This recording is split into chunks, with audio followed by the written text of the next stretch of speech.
Oke, kita lanjut ke ngelepas swing arm. Nih, swing arm ini kita mau lepas. Jadi perbedaan antara LX yang lama dengan LX yang baru itu perbedaannya jelas dari swing arm. Swing armnya ini udah pakai punya sprint dan ini bisa dipakai ke sprint juga. Dan kalau yang LX itu modelnya nggak seperti ini. Dia modelnya karetnya di dalam. Kalau ini kan dia karet dan karet silent engine mountingnya itu di sini. Jadi awal yang harus kita buka itu kita buka dulu kuncian tutupnya. Nah, kita buka klik-kliknya. Dia ini pakai kunci untuk murnya itu kunci 18 dan untuk kepalanya dia pakai 19. Nah, ini 19 dan yang satu pakai 18. Dan sekarang kita buka lagi baut satu lagi, dia ada dua kuncian, yang satu baut 17. Dia pakai 17.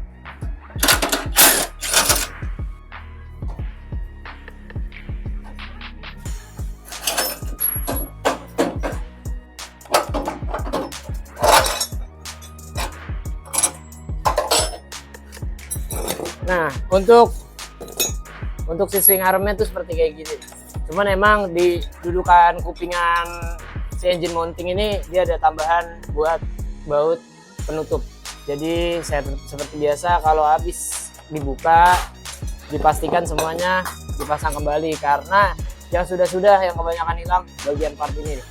Ini ganjalan ini banyak yang hilang, jadi ujung-ujungnya dipakein mur biasa, pakai ring biasa. Oke, selanjutnya kita buka standar 1 dan jadi part di bagian bodi itu udah selesai, kecuali nanti tinggal melepas si spakbor. Jadi kalau untuk motor-motor muda sekarang standar satunya itu udah pakai 3 baut, nggak kayak seri Vespa sebelumnya yang iGet di bawah-bawah 2020 itu masih pakai 2. Kenapa mungkin ditambahin 3? Karena di karakter di daerah sini sering terjadi karat, keropos, jadi standarnya ujung-ujungnya jadi bengkok, jadi nggak bisa tegak motornya. Oke, kita buka.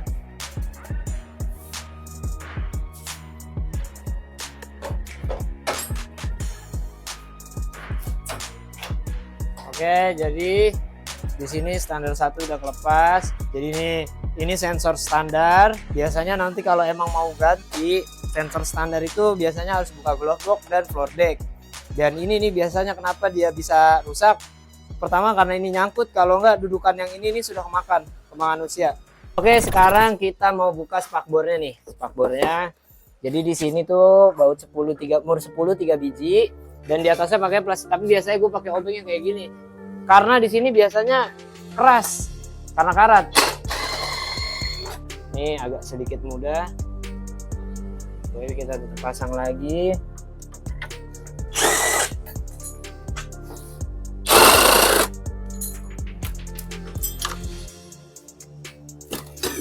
Oke.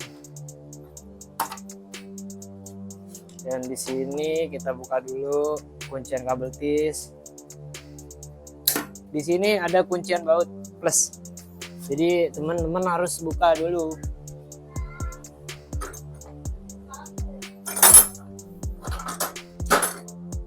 Jadi sekarang buka dulu kuncian klem si selang sama si sensor biar si selangnya bisa dipakai, bisa dilepas.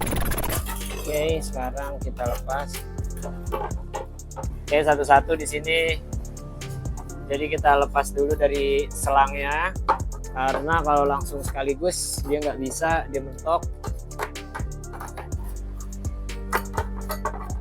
Oke, untuk spakbor sudah selesai, dan untuk forknya seperti ini.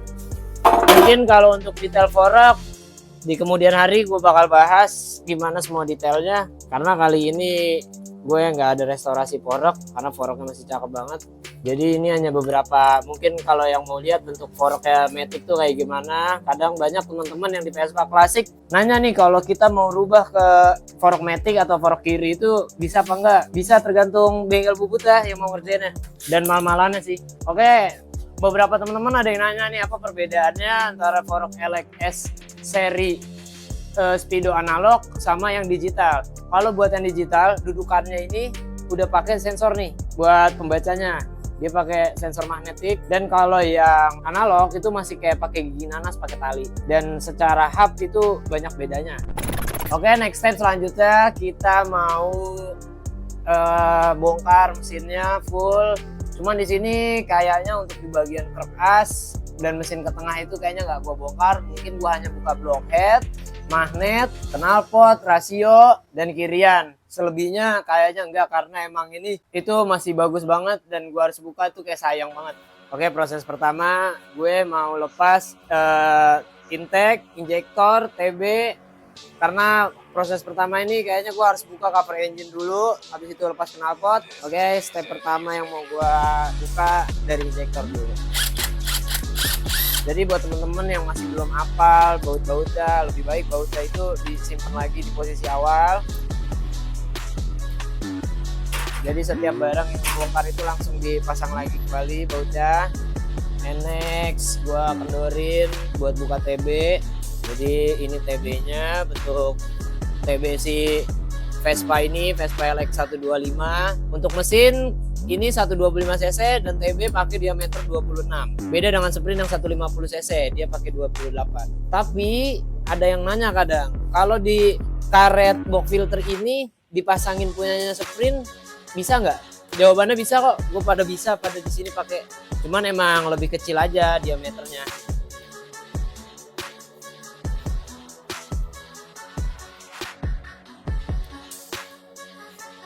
Oke, dari TB udah selesai. Jadi ini kita buka buat si solenoid atau airflow-nya. Untuk bagian nok ini agak hati-hati ya, karena sering terjadi patah di dudukan plastiknya. Jadi kita pelan-pelan buka. Ini bentuk TB-nya, diameter 26. Dan lanjut kita buka box filter dulu. Jadi nanti baut box filter ini tuh cuman ada dua ya. Dia ada di sebelah sini, nanti di sini satu, di sini sih dua. Dia pakai baut plus.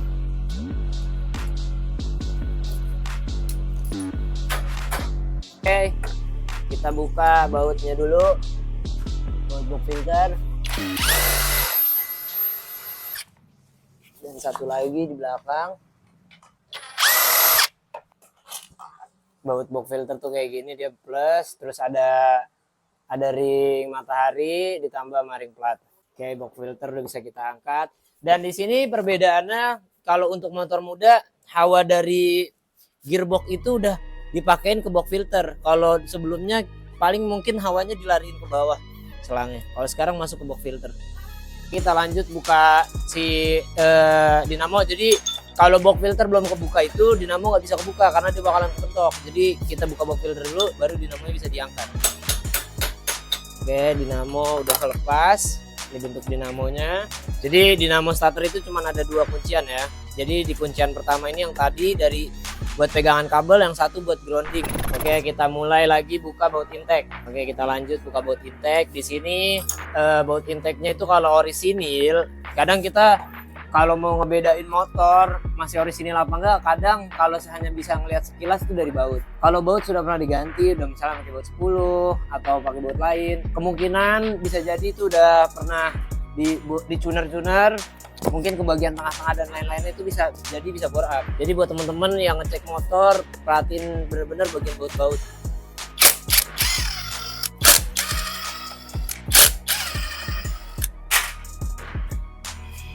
Nah, di sini kalau masih orisinil tuh bautnya headnya ini masih bentuk kulit jeruk, karena di sini kotor jadi kurang terlalu jelas, tapi ini diraba, di sini masih kulit jeruk. Lalu kita buka lagi ke bagian sensor suhu, karena kalau nggak dibuka dia mentok.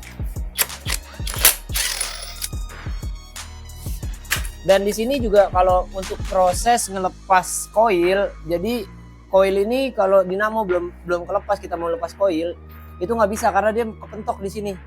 Jadi kuncinya nggak masuk. Jadi seharusnya dibuka dulu buat ngelepas koil. Jadi ini kita lepas dulu koil karena kalau kita mau lepas cover engine.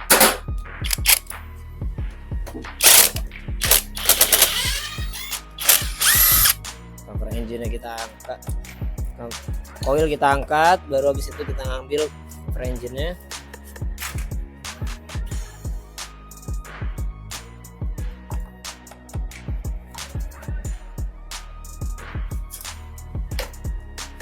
Koil udah kelepas.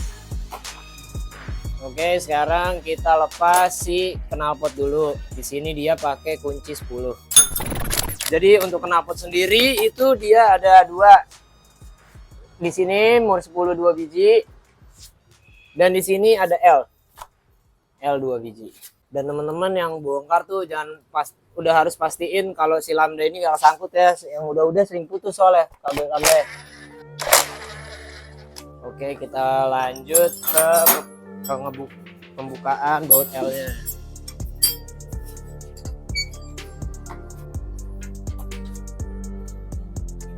Oke, habis ini next kita buka dulu cover fan. Karena si cover engine ini masih nyatu sama cover fan. Jadi cover fan di sini tuh ada punya 5 baut. 3 L, 2 screw plus. Oke, setelah knalpot kita lepas. Oke, ini bentuk knalpot dan ini lambda. Ini lambda untuk iGate. Kalau yang Trivy itu lebih kecil, dia pakai buat pembukaan bentuk murnya itu pakai 14. Kalau ini pakai 22. Jadi ini lambdanya kita buka. Kayak kunci 22 udah kendor tadi. Ini bentuk lambda si Vespa iGate. Ini semua all iGate lambdanya sama.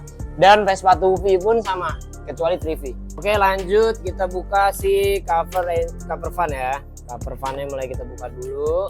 Di sini dia pakai L 3 biji.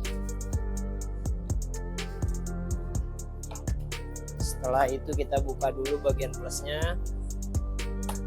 Oh, dan di sini ada perbedaan bentuk ya antara Vespa yang 2020 ke bawah lebih di cover fan. Di cover fan-nya dan cover engine-nya itu beda. Di sisi lekukan ini udah berubah. Nih, di sisi sini.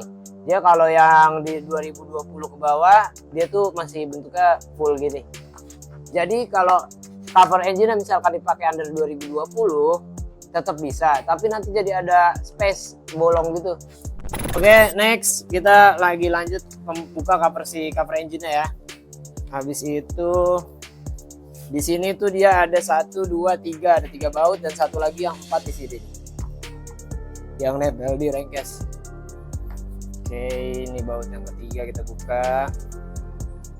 Dan satu lagi baut yang nempel di rengkes. Ini bautnya drat halus.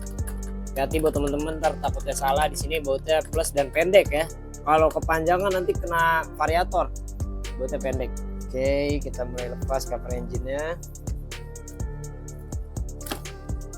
Oke, atas bawah. Oke, cover engine udah kebuka. Dan next kita lepas dulu soket buat